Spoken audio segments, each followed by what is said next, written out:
Hey everyone, welcome back to my channel. My name is Amalia and that's pretty much all you need to know. Let's get into this video. It's finally the holidays and I could not be happier. But you know what rhymes with holiday and quarantine? Boredom. It doesn't rhyme. I'm offering you 20 suggestions of movies and shows that are on Netflix so your holidays are less boring. 1, 2, 3, funk it.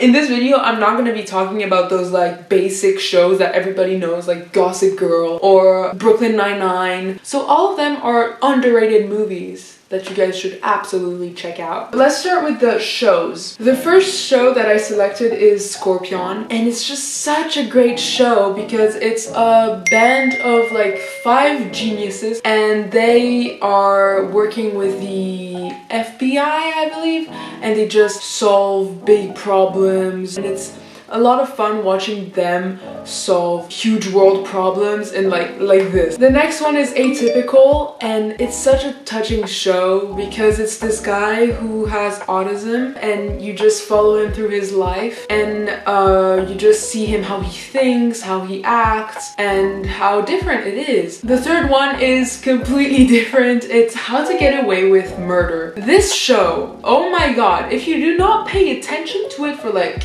20 seconds, you miss out on so much. It's the story of this woman who's a lawyer and a professor, and she has this class and there's a murder that happens and they need to get away with it. So they're lawyers that are trying to get away with murder. Pew, pew, pew. The next one is Timeless. Oh my god, where to begin? Timeless. This is such an underrated show, and it was so underrated that they decided to stop it.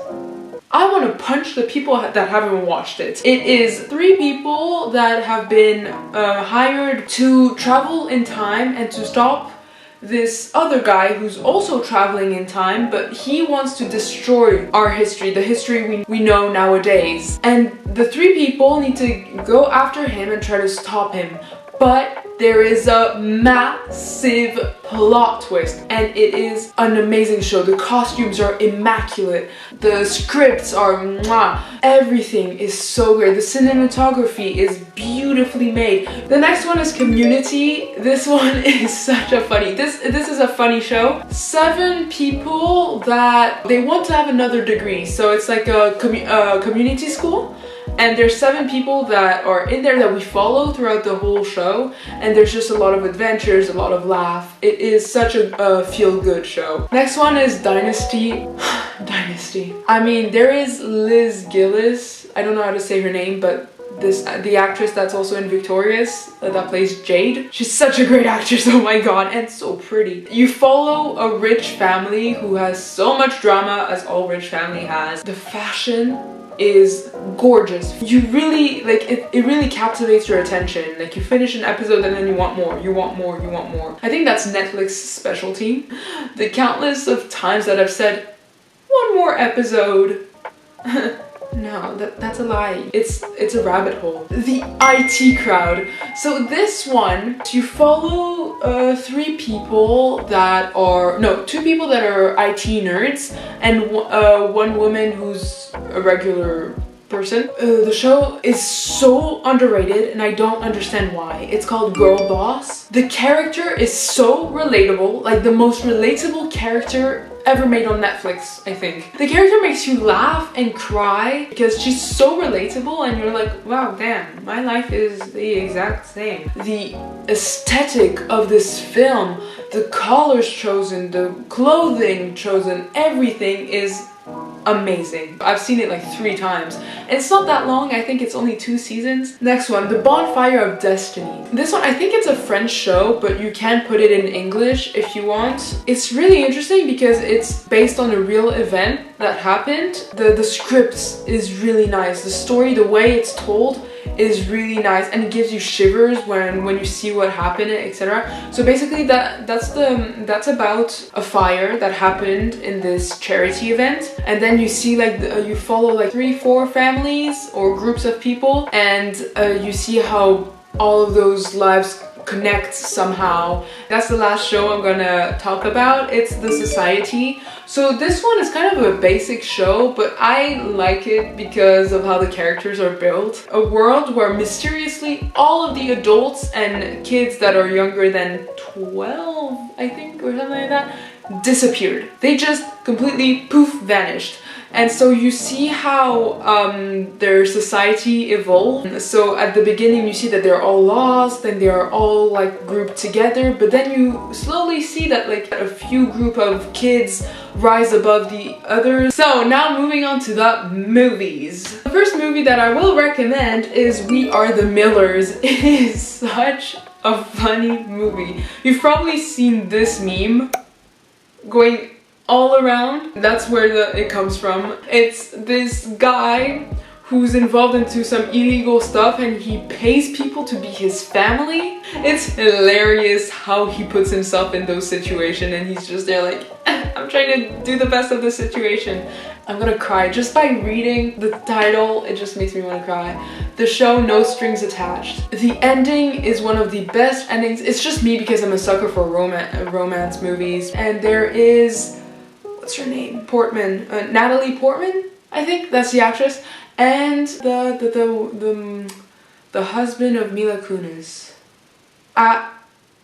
Ashton Kutcher, yeah, that's his name. And it's a love story between these two and the girl who's emotionally not available. It's this all like drama thing and it just, I don't know, it's one of my favorite. You guys can watch it and then judge it for yourself. The next one is A Simple Favor. This one is a new movie, I believe, and it's with Anna Kendrick and Blake Lively. This duo, I didn't know I needed it. And also I've never seen Blake Lively in a role like that. It's about two moms, one good mom and one bad mom, and they become best friends, but then she disappears and then something happens and then ooh, it's mysterious. The next one is The Best of Me. That movie made me cry 500 times. It's about this couple who started dating when they were like teenagers and then how they evolved. It is a great movie. Next one, Inception.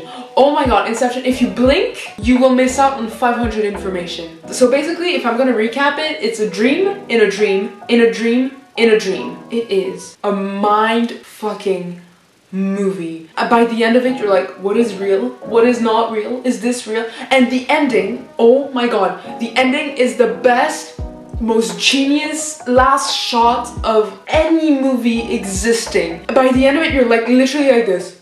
I cannot express how much I love this movie. Leonardo DiCaprio is the main character in that movie. Next one is Killers, and it's also with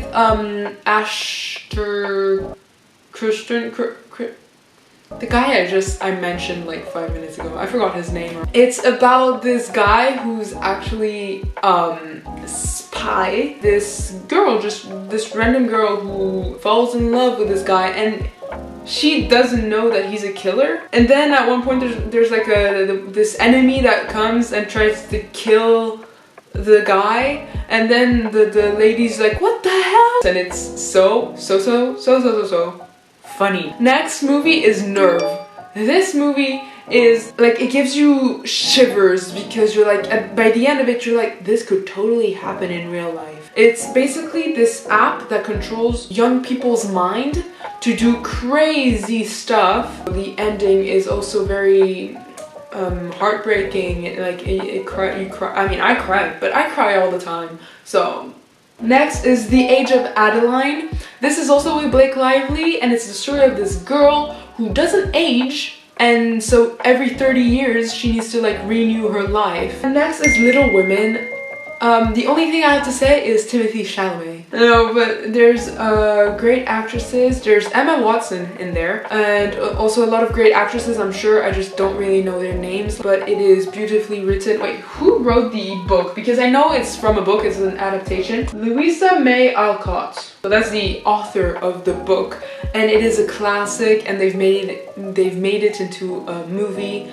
Finally, the movie that makes me the most cry and the most happy at the same time is All the Bright Places. This movie, I've just watched it yesterday actually, again for the 5th time.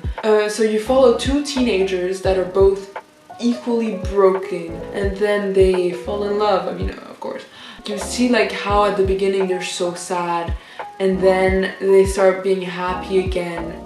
This movie is gonna make me cry just by thinking of it. Oh my god, it's beautiful. Also the shots in this movie, like just how it's made, how it's constructed, love it so much. Recommend it 1000%, whatever you want.